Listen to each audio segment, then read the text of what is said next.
Windy Tuesday in store, so we've got a lot to talk about. Let's dive right in because by this weekend, you're going to like what's in store. But later today, Ritzville out to the west could potentially be facing reduced visibility down below a mile and even a quarter of a mile at times. For that reason, there is a blowing dust advisory. Wilbur, Soap Lake down to Moses Lake and over into Ritzville along Interstate 90. That's where we have that potential. You get into North Idaho and it's a wind advisory for wind gusts up to 45 miles per hour with the potential to down some tree limbs. Now this wind is out of a different direction than we typically see our strongest winds. So what we wind up seeing is the potential for some of those branches to break a little easier just because they haven't been stressed in this nature.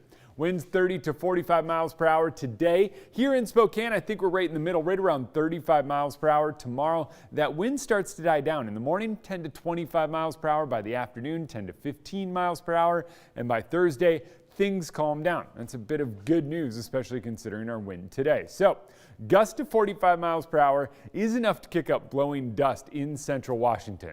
Just know that, especially Ritzville, all the way out to Moses Lake along Interstate 90.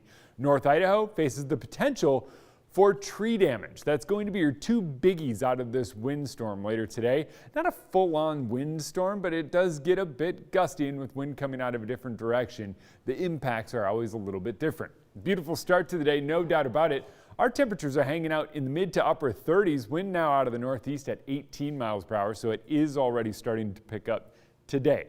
I don't think we have the potential for dust in Spokane today just because it's blowing out of the other direction. Now, temperatures staying mild. That's thanks to the stirring in the atmosphere. And by this afternoon, temperatures on the rise. We're up in the 50s and even 60s out in parts of central Washington. But all right, we'll get to this later on this morning. I'm going to make you wait around, but we get a ridge of high pressure building in. It keeps temperatures warm.